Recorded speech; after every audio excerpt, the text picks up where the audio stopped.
Yeah, so I'm a little late to the party, but the WGA reached an agreement. They'll probably ratify it this week or next or whatever. So I've been reading the agreement or the summary of the agreement.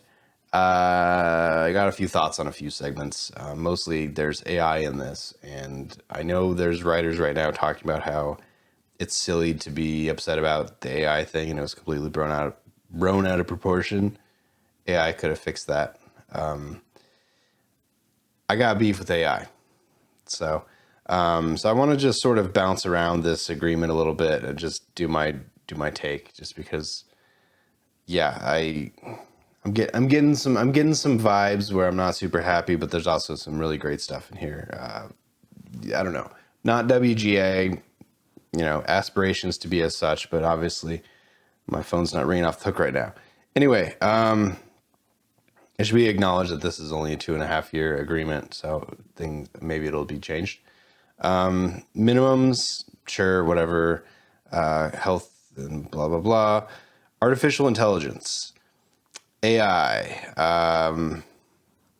First bullet point: AI can't write or rewrite literary material, and AI generated material will not be considered source material under the agreement, meaning that AI generated material can't be used to undermine a writer's credit or separated rights. Yeah. Good. Yeah, I like that. I like that there's you can't make literary material, and it won't be, if literary material gets made by some unholy situation, it's not considered source material. Yeah, I'm into that. The credit thing I think is very important, because I think this paragraph really speaks to the idea that a studio could blackmail a writer. The writer turns in the script, studio's not super happy with the script, and they go, well, you're either going to rewrite it for, free or whatever we're going to punish you for, or we're going to make AI do it because it costs us nothing. And so your move, buddy. It's basically saying you can't do that. Is that still what I just described still going to happen? I think it inevitably will, at least one time, considering it's still, a giant, powerful, wealthy, influential studio trying to, for lack of a better term, motivate or coerce a writer to do something that the studio wants, and the writer doesn't have much bargaining. That's the whole point of this whole writer strike to begin with. It had to have all of them go on strike for the studios to even come to the table late, mind you. It's been, half a year. Anyway, so, Anyway, moving on. Second bullet point: a writer can choose to use AI when performing writing services if the company consents and provided the writer follows applicable company policies, but the company can't require the writer to use AI software like ChatGPT when performing writing services. This is basically saying the writer, as long as the company allows it, can augment their screenwriting by using something like ChatGPT. The universal software for screenwriting is Final Draft. There's other ones that have come and gone, but it's Final Draft. Final Draft is clunky. Final Draft is old, and it doesn't really change much. Like, the new version hasn't really changed much. There's other features in Final Draft that are different now that I've never even clicked on, but I don't find Final Draft hampering me in any way. Could it be faster for me just to write the dialogue and write the scene description and have ChatGPT fix it and put it in screenplay format? Sure, but I like to have my hands in the engine bay the whole time. However I write it, and I don't usually write at least my outline in Final Draft. I usually it's just a Word document. It's the thing that I wouldn't trust an AI to do, to sort of clean up my notes or clean up my writing, is even if I proofread it, because I know I wasn't the one sort of doing the final step, I'd be worried that it was misconstrued or something would be added or taken away that I didn't intend. And so even going through, even skimming it or rereading it to check it, I feel like there's a step missing there for me.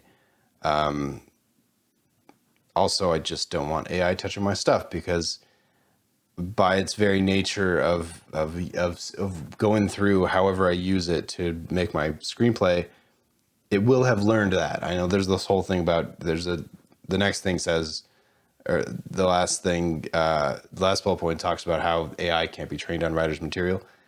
Damn right. But also the very fact that I'm putting my thing through an AI, even for proofreading, on a certain level, it's learning my material, even if it's temporarily. And that's a real deal breaker for me because I don't want a clone out there. First of all, I'm pretty sure the clone's going to be worse than me. Or if it's better, that's a worse thing. But second of all, it's gross, you know? Yeah. So anyway, third bullet. Company must disclose to the writer if any materials given to the writer have been generated by AI or incorporate AI generated material. Yeah. Yes, I'm glad that's in there. There's no punishment for that, so I don't know how that's going to get enforced. Again, slippery slope of that whole thing that I already ranted about, but I'm glad it's in there at least. I'd like to know if material I'm handling or material I'm working with is AI generated or, incorporated, but it's not like you can do anything as the writer. You can choose to walk away and or break your contract. Like there's no, I don't know. I feel like this is an unfinished paragraph here. Anyway, WGA reserves the right to assert the exploitation of writer material to train AI is prohibited by the NBA or other law. AI cannot be trained on writer's material. Great. It has, a lot of AIs already have been. So how do you enforce that? And how do you prove that AI hasn't been trained on screenwriting material to begin with? How can you prove that?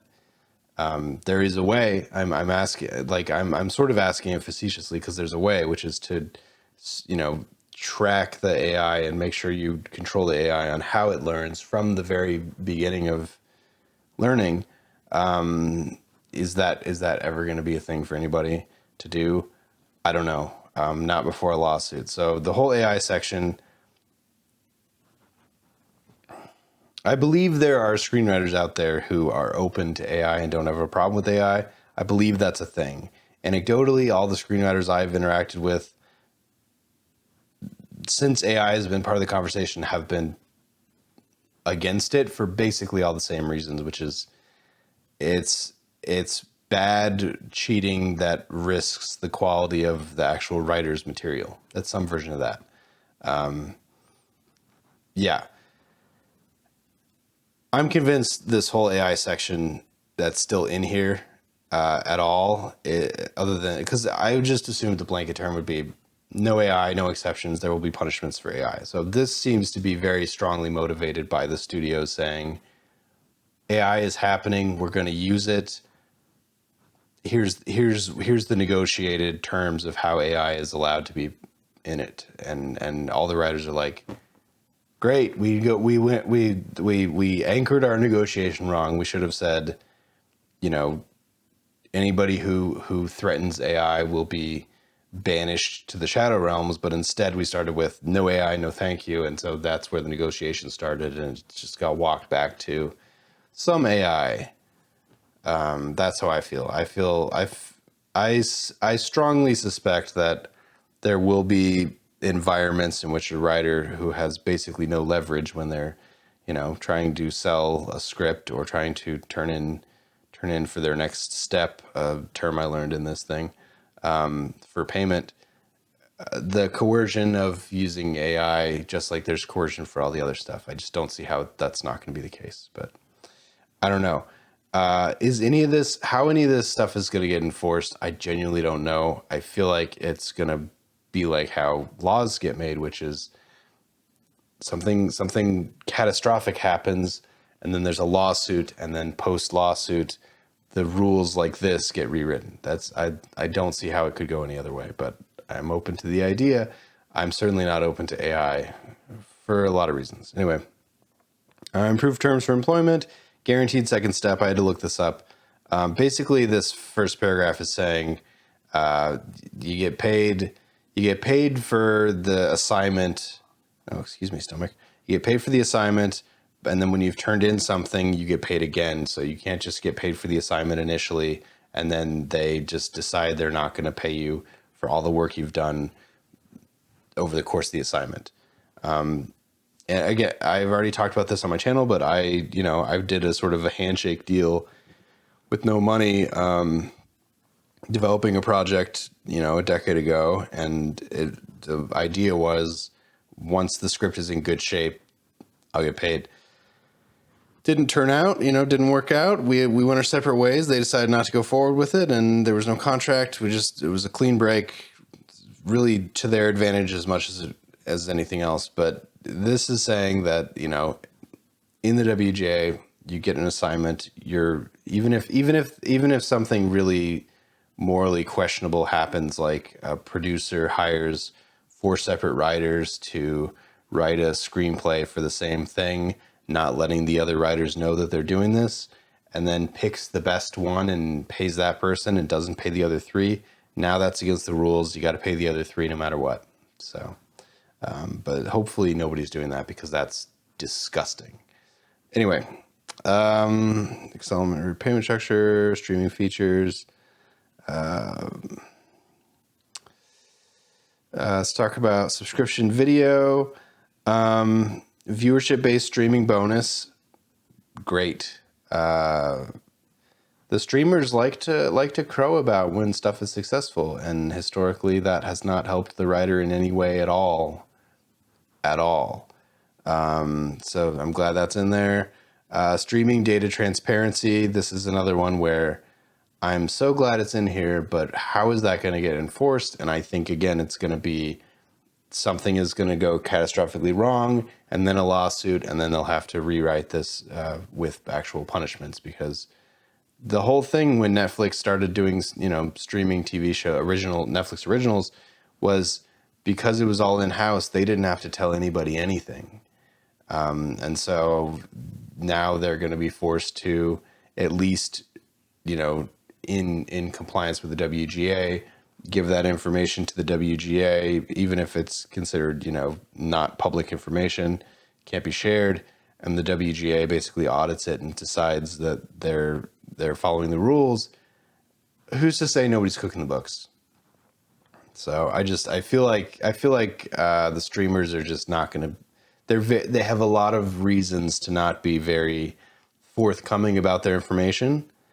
And then it's going to be like how laws made. They're going to get their hands slapped enough times that it's going to change, hopefully. But hopefully that bad behavior gets addressed in the next year and not in the next 15 years, when there's a big bombshell release that all the streamers have been lying about all their information the whole time.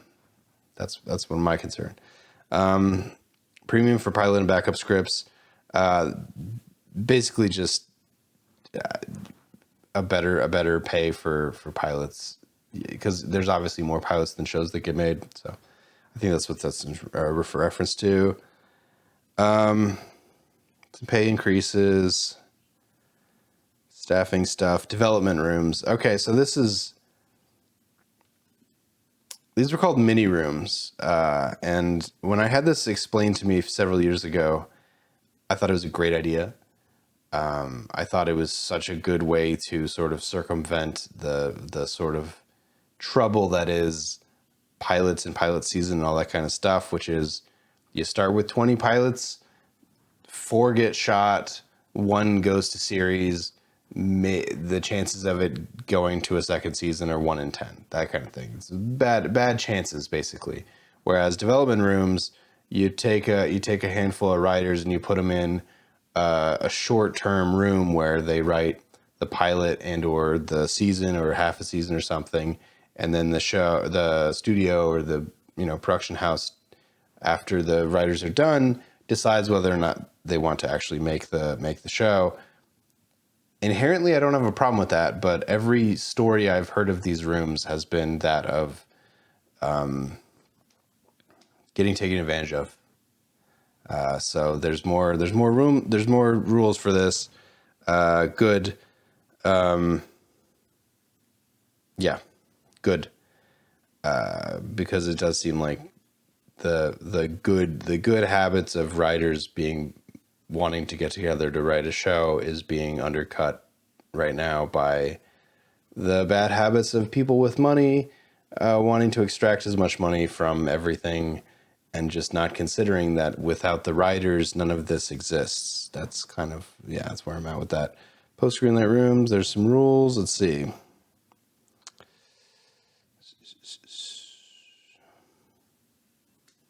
Showrunner training program, $250,000 in annual funding for showrunner training program. Yes, love it. That seems like just a hilariously too small number, considering a showrunner on a show may make that in an episode. So, but yeah, there's a major problem right now of, and again, this doesn't affect me because I'm not in the WGA, and I'm certainly not a staffed writer, but writers at the beginning of their career that are staffed, that are WGA, are no longer getting the opportunity for to go onto set to learn sort of the set side of being the writer on the show, controlling the show, ultimately being a showrunner. Put that in quotes because even though it says showrunner in here, that's not actually a paid term. It's usually executive producer or creator is the term, but the fact that they're calling it showrunner, maybe there's going to be a paid term for showrunner. I'm into that. But basically what I'm saying is young writers, because the seasons are shorter or the rooms are smaller or the rooms are the same size, but there's not enough episodes.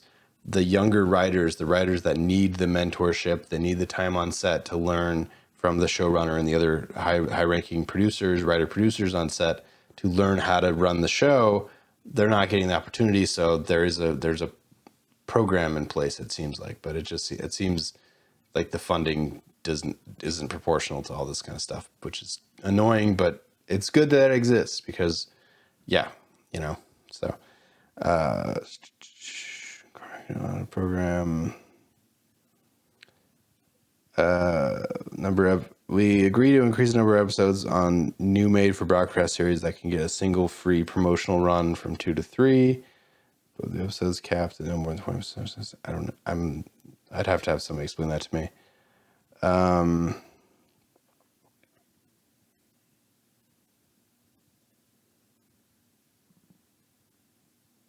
We agree to allow a company to credit a sole writer-director or a writer-producer of a project as produced by or presented by in publicity releases of advertising without a separate writing credit.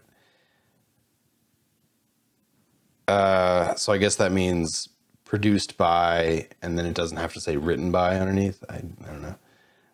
Interested in see when the writers have before the information.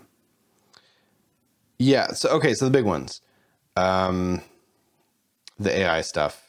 That's really what it is. It's really not like, if AI hadn't been such a pop culture thing in the moment that we're in, they probably still would have gone on strike when they did. It's just my opinion because of how badly things are going for the writers. And it's a lot of it has to do with streaming, either indirectly or directly. So I'm glad there's a lot of streaming stuff on here.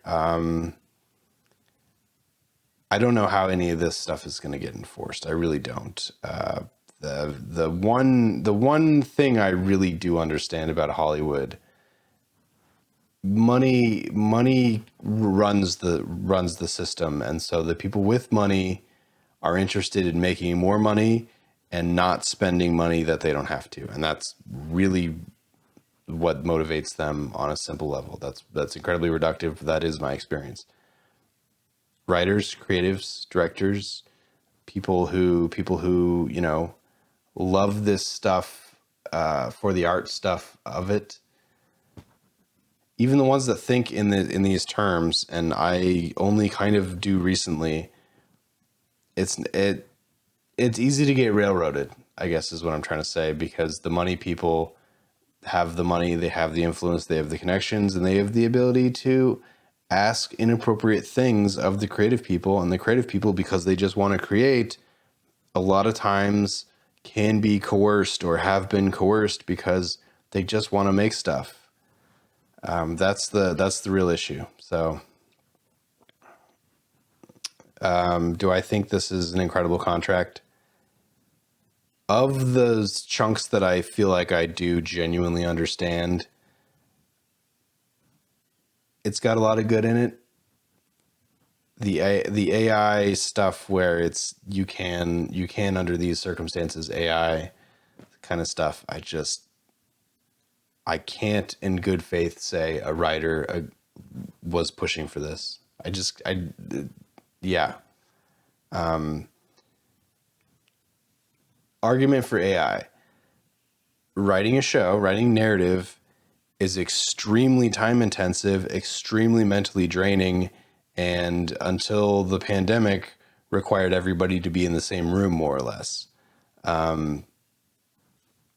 So writing is very hard. Writing is very hard, and it's usually pretty solitary, even in a writer's room. It's just, it's why I love it, because it really pushes you mentally in a way that a lot of things can't. And so to have AI sort of take a little bit of the load off could be appealing. However, the way AI is being released and the way people are going about using AI, especially if there's not going to be real laws in place about AI anytime soon, and it sure doesn't seem that way. It's not even they took our job situation. It's just that it's like, if I'm working on a show and half the show is just AI covering our asses, whose show is it? Yeah. So, and every success story of an AI show or of an AI movie is one more, stone on the chest of writers placed there by the money people trying to say, you're not as valuable as you think you are. Story is king. Story is king. I'm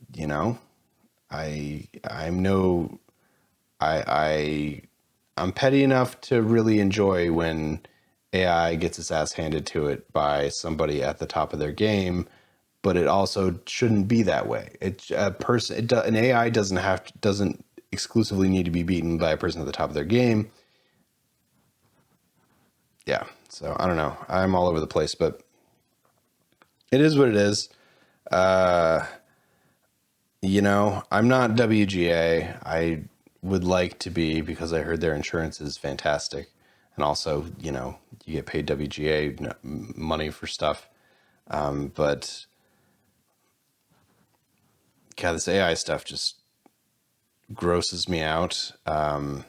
It may just be I don't know. Maybe it's a thing where writers in the coming months and years just know what houses and studios are all about the AI, and you just don't go there, because there are those kind of places already. There's certain kinds of writers that don't work in certain kind of places, and vice versa, because of the culture of the whatever. And I'm not even talking about the Weinstein stuff. I'm just talking about comedy writers don't go to Lifetime Movie Network typically, that kind of thing. I don't know. Was this useful? Yeah, it is what it is. Not a fan of AI. As a colorist, anything to make the tools easier, sure. I've got no problem with that. But at the end of the day, even as a colorist, almost all the tools I use, I want to know exactly how they work, even if they're all automated to begin with. I still want to understand how they work, because I want to be able to use them in a specific way that's predictable, in a way that I have control over. And in color tools, it works one way. In something as abstract as AI, dealing with language, dealing with story, dealing with the human experience, there is so much of the stuff we don't know and we don't understand that it's not for me. So, all right, that's it. Catch you next time.